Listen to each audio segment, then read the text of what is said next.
Well, welcome to another episode of the Alfred Deakin Institute for Citizenship and Globalization's Why So Silent series. I'm David Kelly, PhD candidate at the Institute, and I'm joined here in critical conversation with Professor Ian Paradies, Chair of Race Relations at the Institute.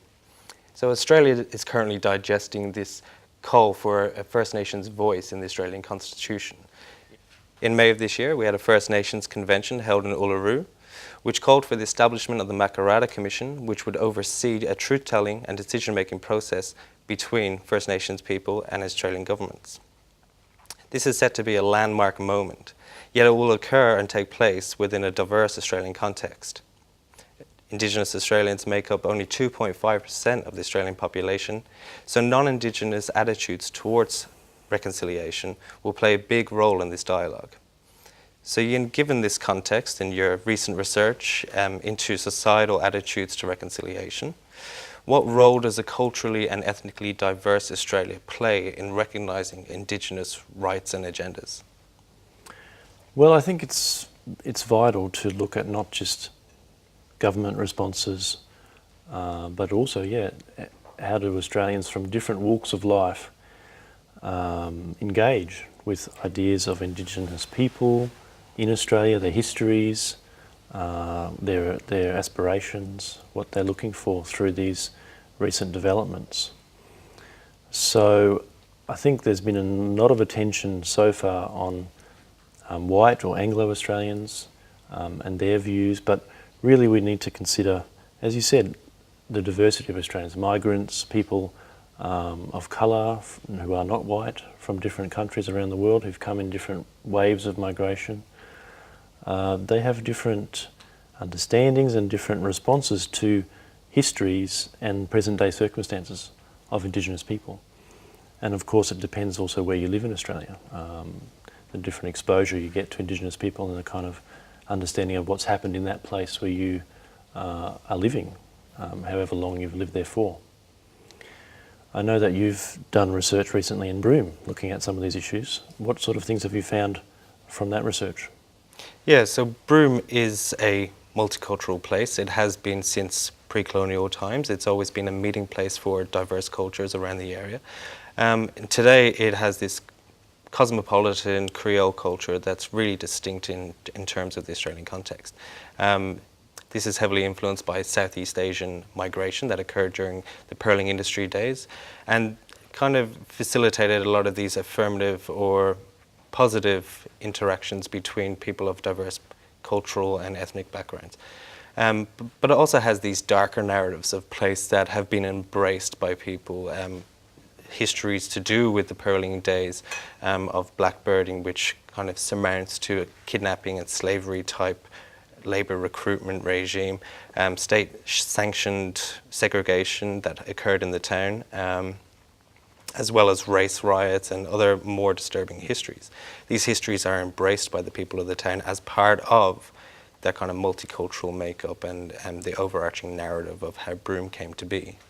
And for many people in Broome, especially settler white people, these histories allow them to stage confrontations with their own present-day privileges. So it often can be uncomfortable dialogues that they have to enter into, or monologues that they have to enter into in their own heads, but they facilitate these kind of breaking down of some of the barriers that exist across that divide. So what my research highlights is that there are multicultural places around Australia that have always been multicultural and embrace those histories, however uncomfortable or dark. I wonder, from your own research, what are the sort of barriers to reconciliation or the recognition of Indigenous rights and agendas? Yeah, that's a good question. I mean, I think there's a range of facilitators and barriers that we don't know a lot about at the moment. I'll give you one example from some research I've done recently. So we analysed national survey data, which gives a good representation of the views of Australians across the country. And one of the things we looked at was this idea of white privilege. So how much awareness is there among Australians of, I guess, the unearned advantages, the privileges that white Anglo-Australians get just by fact of the their history in the country, the kind of way that our national imaginary thinks of Australia as a country which is, has white people as the kind of those who have been here since colonisation for the longest. So this sense of white privilege, this awareness, is often a good indicator of how much support people have for Indigenous issues and affairs and aspirations. So in this particular survey we found that for white people that had a very positive impact. When they were aware of white privilege, they were supportive of Indigenous peoples and aspirations. But this had a different effect for people who were migrants or people of colour as well. So they actually had a higher awareness of white privilege. They were more aware of whiteness in Australia and the advantages that leads to, but it didn't result in support for Indigenous affairs. So in a sense, I wouldn't say it's a barrier, but in a sense there's different ways, I guess, approaches to facilitating engagement in Indigenous affairs. And one of them for white people is awareness of white privilege, but for migrants and people of colour more generally, perhaps it's other factors that may be more important in bringing them on a journey to becoming activists and supporters of Indigenous affairs. You yourself are a migrant from Ireland. What's been your experience of coming to understand and be supportive of Indigenous affairs in Australia? Yeah, so I think understanding the parallels between the experiences, so they're quite different experiences, the Irish experience of colonisation and the Indigenous Australian experience of colonisation. But there are parallels, and it takes a little bit of labour in understanding what those parallels are, or how you can possibly facilitate an opening in which you can engage in certain Indigenous rights, aspirations, agendas. So for me, it was about recognising what were the barriers to actually understanding what those parallels were, and it was a recognition of white privilege first and foremost, considering that in the Irish context I would never have to address my white privilege because my colonial history is couched in something quite different. But in this context,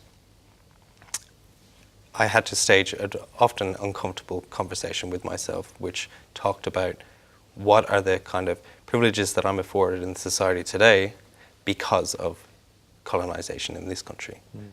And you worked on your research with a bunch of people, non-Indigenous people, who were visitors or who'd lived in Broome. What are some of the things that facilitated their engagement in these issues? I think what can't be understated is proximity, or perceived proximity to Aboriginality or Aboriginal life, worlds and people. So that is one facilitator, the kind of incorporation of an everyday language of Aboriginality into place. So country and these sorts of concepts were constantly referred to by non-Indigenous people in Broome as a source of their kind of nourishment. So country allowed non-Indigenous people in Broome to connect with Indigenous people. So what we really need to do then is find ways for the diversity of Australians, drawing from their own histories and their own life experiences, to identify with and find kind of synergies with Indigenous people, whether that's through understanding Indigenous ways of life or recognising colonial histories and how that may intersect with their own experiences of migration, or their own experiences of being different or being other in Australia. And those experiences are going to be diverse, and they're going to vary radically across the continent that is Australia. They're going to be different in Broome as they are going to be in Melbourne or Sydney or any other big southern city. And it's about recognising that all of our histories are quite different, and so our parallels between the Indigenous experience are going to be quite different. So it's about mapping out what those might be for yourself, and then opening up a space in which you can actually make those connections across difference. And how are Indigenous people kind of responding to this sense of their own rights. They're asking for rights through things like recognition in the Constitution, through negotiations with treaty, as a kind of a more equal footing, I suppose you could say. What are some of the other ways that you found in your research? So there are overt demands that are displayed in acts of activism or protest or social movements. But there are also more progressive ways of attaining rights, which might be just everyday enactments or demonstrations of those rights. So being together on country is one kind of, might be thought of as a radically different approach to reconciliation rather than this big overarching concept that's enshrined through what is a settler colonial system. So there is less of a demand for constitutional recognition within my research, and some of the narratives that have come out of that research are, we're just going to enact our rights now rather than wait or ask for you to endow us with those rights. So these come through in more of the everyday level sorts of acts, like being on country together, caring for country, work in commercial enterprise, work in tourism, work in community development, and also work in the sciences where science has incorporated Indigenous ways of knowing up in Broome. So these are sorts of these everyday acts of reconciliation that play out on the ground there. And it might be different down here in Melbourne or Sydney or on the national level. But still, anywhere in Australia can be a place where you can experience country, isn't it true? It's not just sort of the that's right. There's no such thing remote as outback. Yeah, there's no such thing as being out on country. Country is everywhere. It's about activating or facilitating a connection with that country. So every place has a distinct feel to it, a distinct history to it, and they're all diverse across this country. So what has come through in my research is that all of those connections are going to be different. There is no one overarching framework, but rather there's plural and diverse understandings about what that place offers, what the history of that place is, and how you can actually facilitate a connection with it, which then facilitates a connection across difference with Indigenous people. Yes, I think that's true. As an Indigenous person myself, I feel that we have to talk to a very distinct and diverse range of Australians, in a different way for each, given their own personal life stories, to try and help them understand what it means to be Indigenous and where Indigenous people want to go. And we all have different views as Indigenous people of where that is, but it's all part of the discussion and the ongoing work with these important national dialogues. Well, I think that's a good note to leave it on. Thank you for joining us in this episode of Why So Silent?